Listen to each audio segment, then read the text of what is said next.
Good evening. How are you? Well, I'm catching up today. I'm getting out late. I know there's wall-to-wall stuff covering the Great Britain events involving Queen Elizabeth and the transfer of power, the most formal that they have, to King Charles III. Isn't that strange that we would even think to say that in this day and age? It shouldn't surprise us that Rudy Giuliani has accepted honors from Great Britain, even though our Constitution and Declaration of Independence thought that was not something that we would do or should do. Okay, so that aside, why don't we turn to our own troubles back here at home? The thing that's upsetting, it's not the most, there's like a whole sea of these things, but one of them in particular is the courts. The courts depend on the trust of the people, and the courts have lost the trust of the people. And it's because they have followed in the footsteps of Rehnquist, who years ago, when he went to the Supreme Court, he only had one of three things that can define a justice. So you could have a judicial aspect. You could have an ideological aspect. He had neither of those. What he had was a convenient necessity. In other words, he began the march toward a political court, which by that fact, denying any balance among the interests that would be favored by the people because it was fair and just and followed earlier law. We had this political excursion. And the most significant one under Rehnquist, I suppose, was how he decided the election in Florida in a 5-4 decision. And I was on the Hill at the time, and there was a very strong reaction against that. But there isn't any question who Rehnquist was as a lawyer. He was an unremarkable man in terms of the breadth of his intellect to follow upon the justices that preceded him, that for better or worse in different times understood that they had to find a balance and keep it. You know, Dred Scott was not a balance. People say it led directly to civil war, and you could analyze all of these. So it shouldn't surprise us when the law clerk to Rehnquist is Roberts presiding on this court, and who is falling to the same necessity, meaning he wants us to have the appearance that this court is balanced when it's not.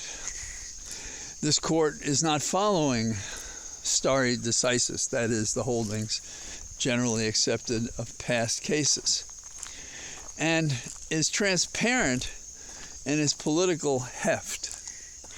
So why does that concern us? Well, obviously the first point is because if law is not predictable because of past events and past law, then what do you have? You have chaos. You have opportunities for corruption. And I'm not talking about people being paid off. I'm talking about people using the court as a political hack might. Presently, we have this problem squarely in lower courts. We have who I call Judge Loose Cannon.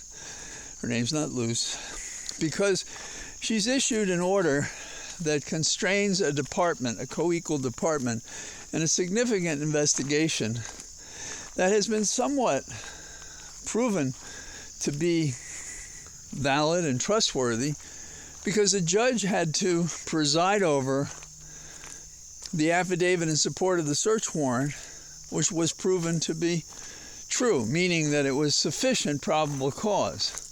Now, the success of a search does not validate the search, but, as a legal matter. But it, I think, confirms the good faith of the warrant and the affidavit saying what they would find, since they did. And because of this fight, we see how, as leniently as they could possibly handle the former president showing dignity to the office, because he deserves none personally. You could say they did everything they could and they were lied to. So they were persuaded there was nothing there when there was plenty there. But the court has leaned toward Trump and created this notion that he is more equal. Even as the public discussion has been, no man is equal before the law, this judge is aiming for the Court of Appeals, the 11th Circuit, or maybe the Supreme Court, because she's young enough for that position. That is not how you make decisions. I always remember Teddy Roosevelt, from my readings, obviously, saying that when people talked about his ambition in going on somewhere, he said, don't do that, because that will ruin a man. Meaning, he won't take the risks or do the things that he thinks are right and just in the position that he holds at the time. And I think he said this while he was a police commissioner in New York City. So what do we have here? We don't have anything like these people who, whatever bad decisions they made, they had character, they had guts, they were struggling to get it right. Trump isn't doing that. He's there to take. He's a grifter, as they say. He's more like a mobster than a grifter, though, big time crook. And this judge is doing what I guess Trump hoped Amy Barrett would do for him, because he wanted her on the court before the election, and there it is. This is kind of what happens with these guys. So what is the point I'm getting at? The point I'm getting at is we don't have a trust in her with good cause. And we're concerned about the 11th Circuit, to which the appeal will be. And we're concerned about the special master, who is a judge, and he's a Republican. Now, he's a long-standing Republican who's held office a long time as a judge, now in retirement. And the 11th Circuit is dominated by Republicans on the circuit. So are we going to have decisions made based on the numbers of Republicans who have access to this difficult case, including the Supreme Court, depending on what the 11th Circuit does? And if so, we are truly lost. If we're waiting upon the courts to deliver a fair and just result under the law, the statutes, the Constitution, the facts of the case.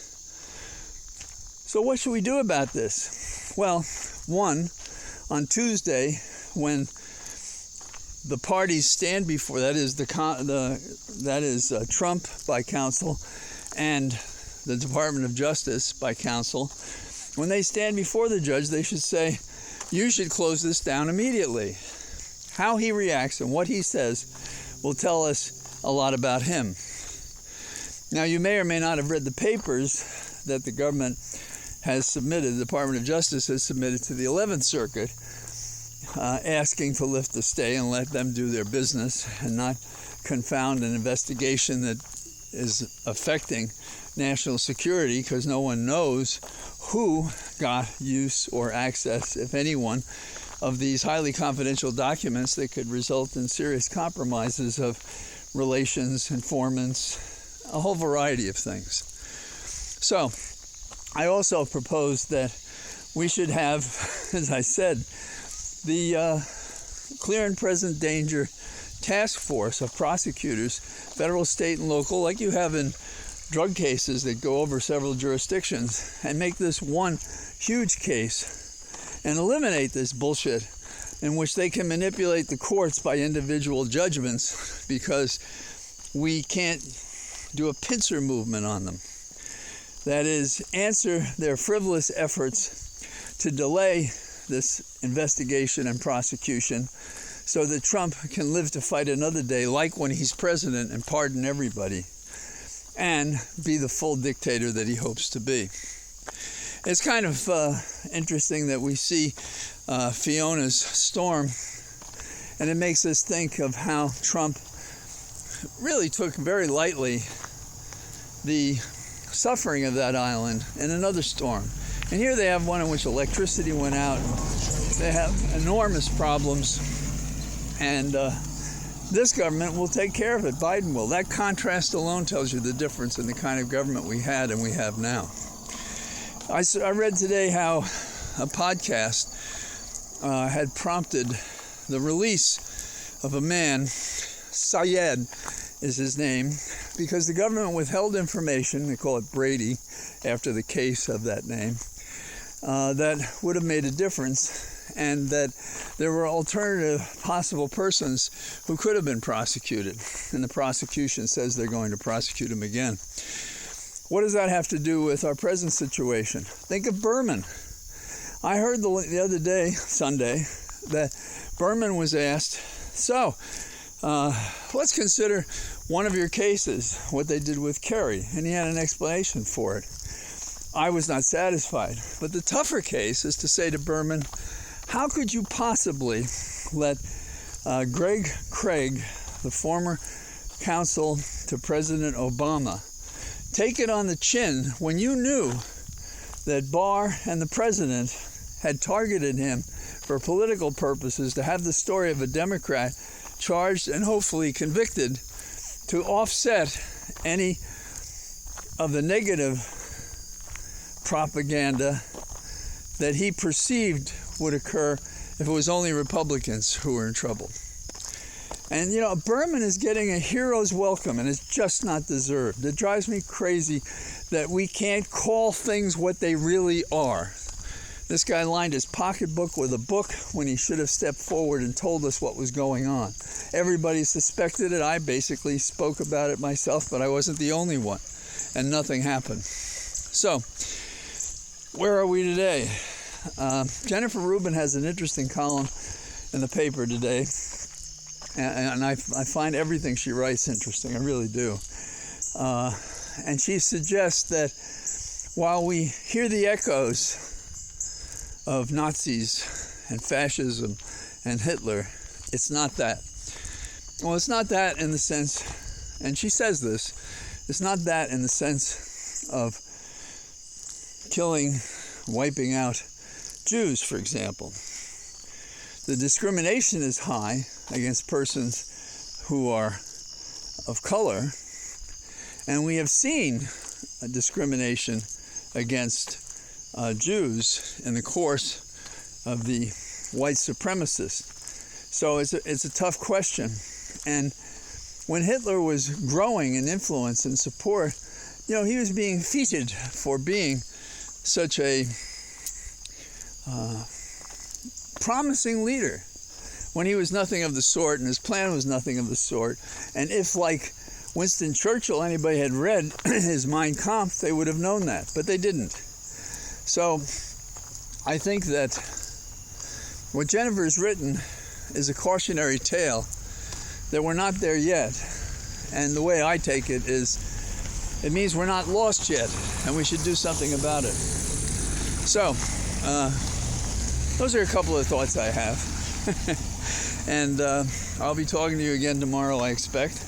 And I am here in my cathedral of trees, ruminating upon the tragedy that faces America, the fascists in the Republican Party.